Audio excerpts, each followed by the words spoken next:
ससुराल में आरोग्य दर्पण द्वारा आयोजित हेल्थ एंड वेलनेस सेमिनार 2026 एवं मानवीय सेवा सम्मान कार्यक्रम का भव्य आयोजन opal hall the landmark hotel mall road Kanpur में संपन्न हुआ। कार्यक्रम में स्वास्थ्य, समाज सेवा एवं जन जागरूकता से जुड़े विभिन्न महत्वपूर्ण विषयों पर विशेषज्ञों ने अपने विचार व्यक्त किए। कार्यक्रम के मुख्य अतिथि उत्तर प्रदेश सरकार के कैबिनेट राकेश सचार ने कहा कि स्वस्थ समाज ही सशक्त राष्ट्र की आधारशिला है तथा जन जागरूकता के माध्यम से स्वास्थ्य संबंधी समस्याओं को काफी हद तक कम किया जा सकता है। उन्होंने आरोग्य दर्पण द्वारा किए जा रहे जनहितकारी प्रयासों की सराहना की।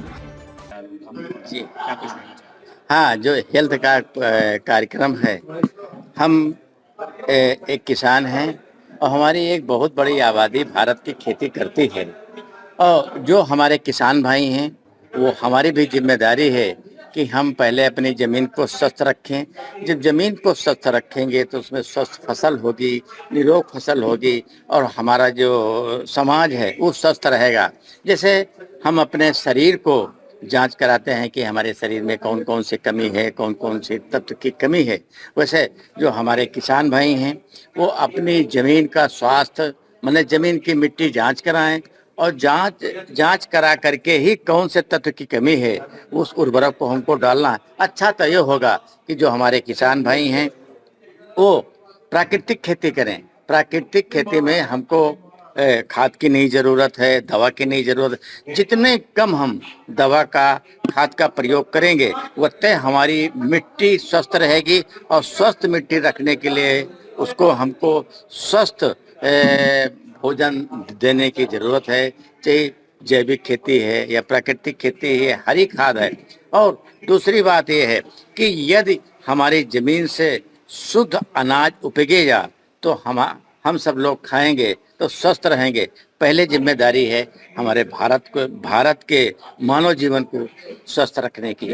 तो जैविक खेती के लोगों को क्या मैसेज देना चाहिए? नहीं, जैविक खेती के लिए हम ये मैसेज देना, जो जैविक खेती है प्राकृतिक खेती है। जैविक खेती से गोबर की खाद है, हरी खाद है, ये जो हम डालेंगे तो हमारी ज़मीन नहीं खराब होगी और हमारी ज़मीन स्वस्थ रहेगी। जो उसमें अन्न उपजेगा वो भी स्वस्थ रहेगा और हमारा सारा मानव जीवन स्वस्थ रहेगा जी। देखिए, आज आरोग्य दर्पण संस्था के द्वारा हेल्थ सेमिनार का ये कार्यक्रम यहाँ पर हो रहा है, जिसमें शहर के बहुत सारे विभिन्न क्षेत्रों से जुड़े डॉक्टर, शिक्षाविद, तमाम तरह से लोग यहाँ पर, बुद्धिजीवी यहाँ पर इकट्ठा हैं, जिनको इस संस्था के द्वारा सम्मानित भी किया गया है विभिन्न क्षेत्रों पे जो अपनी सेवाएं दे रहे हैं। और लगातार ये संस्था समाज के तमाम तरह से समाज के कार्यों में अपनी सेवाएं देती है। मैं इस संस्था के जो हमारे चेयरमैन हैं राम प्रकाश जी, उनको और उनकी पूरी टीम को बधाई देता हूं, धन्यवाद देता हूं। और तमाम सारे लोगों को आज उन्होंने सम्मानित करके करने का काम उन्होंने किया। प्राइम संदेश न्यूज से संवाददाता मयंक सैनी की रिपोर्ट।